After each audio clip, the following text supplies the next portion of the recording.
So today we are going to be looking at England's Golden Age, and this is during the reign of Elizabeth Tudor, or Queen Elizabeth I. Elizabeth actually had many nicknames throughout her time: Good Queen Bess, the Virgin Queen, but whatever name you called her, it was a great period of time within English history.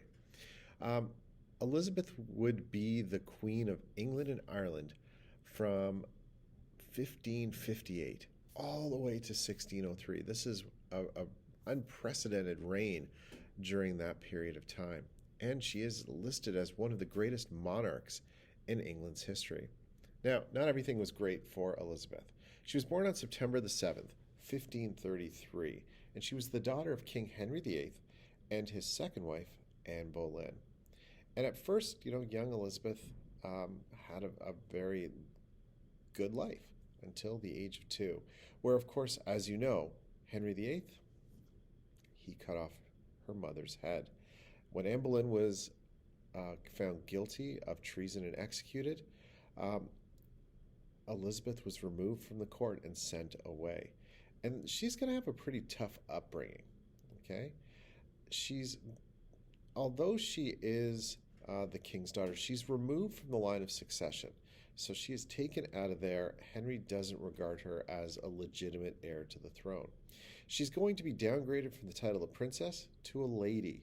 Now, she still lives a good life. She is put up into a household and she does have servants and is taken care of. But she isn't really going to have a relationship with her father.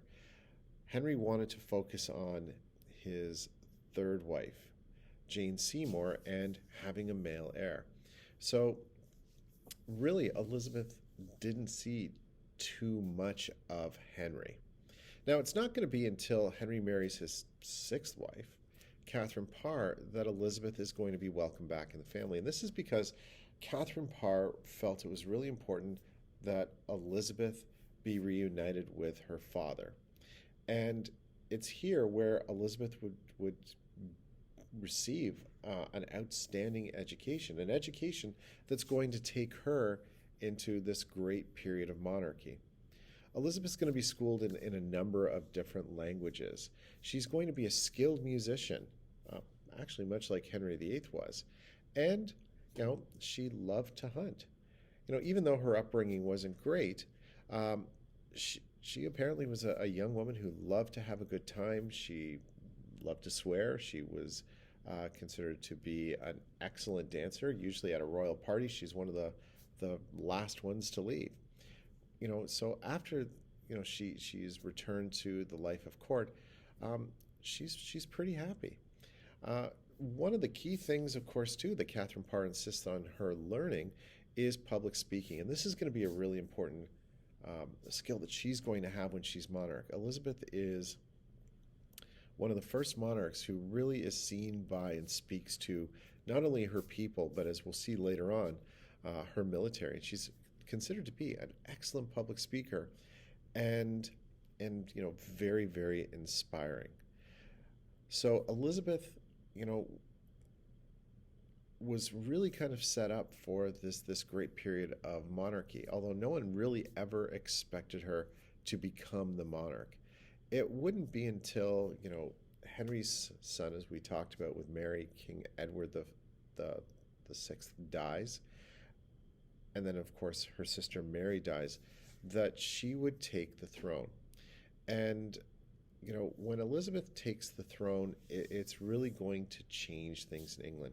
She's going to create a dynamic new period of time within this country, as I said. And when has her official coronation on January the 15th, 1559, it's a big deal in England.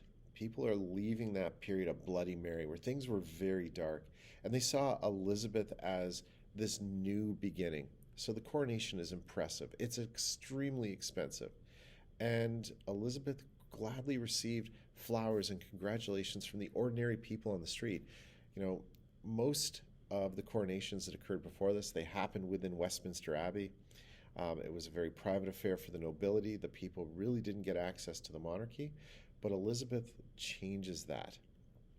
She does go out into the streets like we see our royals today. And this is really kind of an important part of why the people of England are going to love her.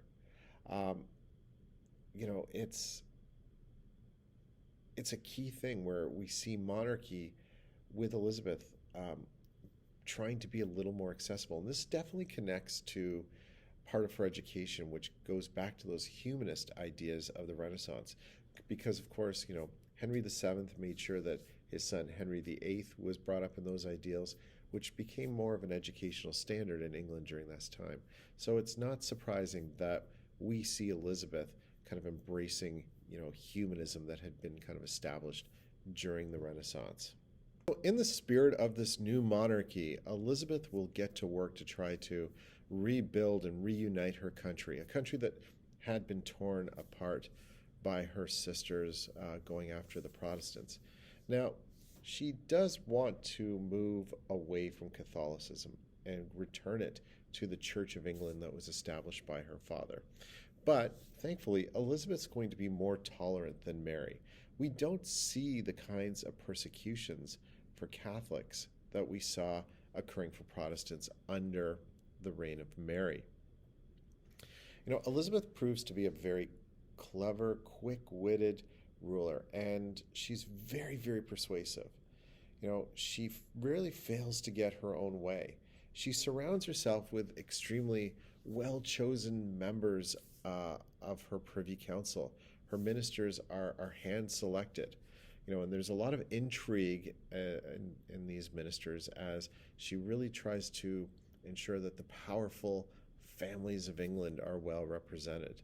So they really help to make sure that she has a successful monarchy because their fates are tied in with hers. Perhaps one of the biggest flaws which Elizabeth was said to have was that she was extremely indecisive. There's a lot of major decisions she will wait to the very end before she'll finally commit herself to it. No more so do we see this than in the decision to execute her cousin, Queen Mary, Queen of Scots, for treason. She'll actually have to be tricked into signing this order because she couldn't make this decision herself. So, that really is kind of the biggest thing that people would complain about her who were connected to her. One other quirky thing that I should point out that she did, apparently she was very much so obsessed with her hands. Whenever ambassadors came back from other countries, one of the first things that Queen Elizabeth would ask them was, tell me about how beautiful the hands of the other people were, because she was convinced her hands were beautiful. She also was very much so into fashions, and she set a lot of the fashions of the time. Elizabeth had these extremely beautiful dresses. She wanted people to know that she was the one who was in charge, and her outfits have become legendary amongst, that of other rulers. So the question that often comes up is, why is it that she never married? In a time when women had very few rights, you would be surprised to find that you have England with a woman monarch on the throne. Believe me, people really tried to ensure she got married. Right from the start, there were a lot of questions about, who will she marry? And she had lots of suitors coming to her from all over Europe. As I'm sure you've read, one of the best bargaining tools you had as a monarch was your daughters. If you could marry your daughters as a king off to a foreign land, a foreign country, that ensured an alliance between you and that country. And at the very least, it ensured peace. So, a lot of people within Parliament saw Elizabeth being single and being in her 20s when she becomes the queen as a real opportunity to form an alliance either with France or Spain. That being said, Elizabeth had no interest in getting married. She basically looked at it as her advisor said, you need a husband who can support you, You need a husband who could help you to rule, and you need an heir. She turned them away.